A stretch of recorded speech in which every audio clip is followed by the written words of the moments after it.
নমস্কার বন্ধুরা, সামনেই আসতে চলেছে অম্বুবাচী। আর এই অম্বুবাচী নিয়ে আপনাদের অনেকের মনেই অনেক প্রশ্ন রয়েছে। কি কি নিয়ম মেনে চলতে হবে এই কদিন, কোন কোন খাবার খাবেন, পুজো করা যাবে কি, ঠাকুর ছোঁয়া যায় কি এই সময়, শঙ্খ বাজাতে পারবেন কিনা, এছাড়াও আম দুধ কেন খেতে হয়, সমস্ত প্রশ্নের উত্তর থাকছে আজকের ভিডিওতে। তার সাথে আমরা জেনে নেব 2026 সালে অম্বুবাচীর পূর্ণাঙ্গ সময়সূচি পঞ্জিকা অনুসারে অম্বুবাচীর প্রবৃত্তি এবং নিবৃত্তি কখন হচ্ছে, অর্থাৎ অম্বুবাচী শুরু কবে থেকে শেষ কবে হচ্ছে, অম্বুবাচী চলাকালীন আপনারা কোন কোন নিয়মগুলি মেনে চলবেন, কারা এই ব্রত পালন করতে পারেন, কারা পারবেন না, সমস্তটাই থাকছে আজকের ভিডিওতে। তো চলুন বন্ধুরা, আর দেরি না করে ভিডিওটি শুরু করা যাক। যদি আমার চ্যানেলে নতুন হয়ে থাকেন অবশ্যই চ্যানেলটি সাবস্ক্রাইব করে এবং ভিডিওতে একটি লাইক করে শেষ পর্যন্ত সাথে থাকবেন।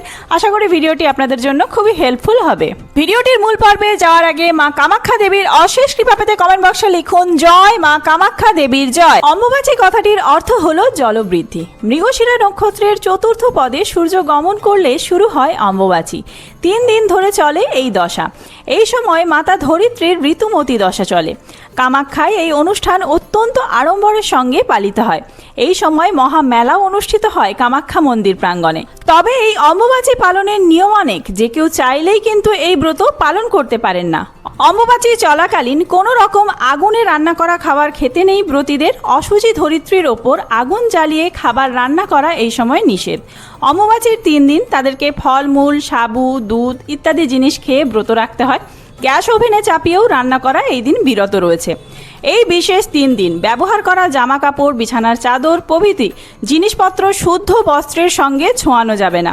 3 দিন পরে অম্বুবাচী তিথি ছেড়ে গেলে সেগুলিকে সব সাবান শ্যাম্পু দিয়ে ধুয়ে তবেই আপনারা নিজেরা শুদ্ধ হয়ে উঠবেন।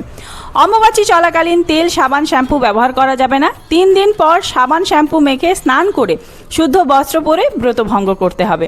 এই বিশেষ 3 দিন বাড়ির সকল দেবীদের মুখ লাল কাপড় দিয়ে ঢেকে রাখেন অনেকেই। অম্বুবাচী ছেড়ে গেলে সেই লাল কাপড় তুলে ফেলে দেবীদেরও স্নান করাতে হয়। তাদের পরনের বস্ত্র বদলে ফেলতে হয়। সারা ঘরে গঙ্গা জল ছিটিয়ে দিতে হয়।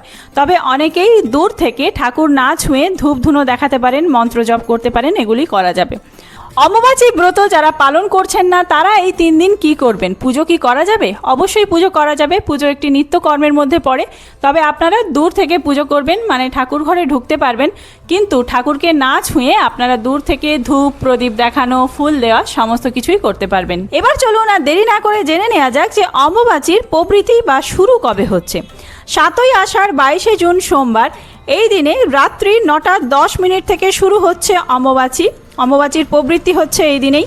শ্রী শ্রী দেবীর অম্বুবাচী যাত্রা, এছাড়াও অসমের কামরূপে শ্রী শ্রী কামাখ্যা দেবীর মন্দিরে শ্রী শ্রী কামাখ্যা মাতার মহাপুজো এবং মহামেলার আয়োজনও হবে এই দিন থেকেই। এই দিন থেকে পরপর 3 দিন ব্যাপী চলবে এই মেলা। এর পরবর্তীতে 11ই আষাঢ় 26শে জুন শুক্রবার দিন এই দিনে অম্বুবাচীর নিবৃত্তি হচ্ছে, অর্থাৎ এই দিনে অম্বুবাচীর শেষ। সকাল 9টা 33 মিনিটে অম্বুবাচী নিবৃত্তি হচ্ছে। এর পরবর্তী সময় থেকে আপনারা পুজো পাঠ অন্যান্য সমস্ত নিত্যকর্ম আবার আগের মতন করতে পারবেন। অম্বুবাচীর 3 দিন কি কি কাজ নিষেধ রয়েছে? ভূমি খনন করা, হাল ধরা বা জমিতে চাষবাসের কাজ সম্পূর্ণভাবে বন্ধ থাকে। বিবাহ, গৃহপ্রবেশ, অন্নপ্রাশন বা নতুন কোনো শুভ কাজের সূচনা করা নিষিদ্ধ। দেবী বা দেবতাদের নিত্য পুজো করা, পূজা বা যজ্ঞের ঘর স্থাপন করা, কোনো ধর্মগ্রন্থ বা বেদ পাঠ করাও এই কয়দিন নিষিদ্ধ থাকছে। বাড়িতে রান্না করা খাবার খাওয়া থেকে বিরত থাকা উচিত।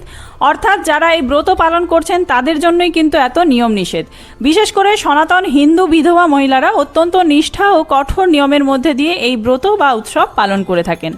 আর এই কদিন যেহেতু অসমের কামাখ্যা মন্দিরে অর্থাৎ 51 সতীপীঠের মধ্যে অন্যতম সতীপীঠে পুজো হয়, সেই জন্য নিরামিষ আহার গ্রহণ করাই ভালো। আর চলুন জেনে নেওয়া যাক কেন আম দুধ খেতে হয়।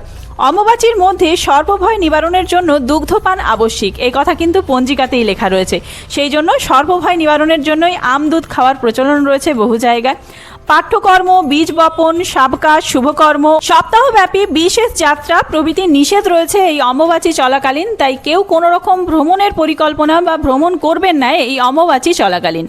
তো বন্ধুরা, আজকের ভিডিওটি এই পর্যন্তই। অম্বুবাচীর মধ্যেই কিন্তু দশহরাও পড়েছে। এই দশহরার পুজো কি অম্বুবাচীর মধ্যে করা যাবে? কিভাবে পুজো করবেন সেই সমস্ত ভিডিও নিয়ে আসছি খুব তাড়াতাড়ি।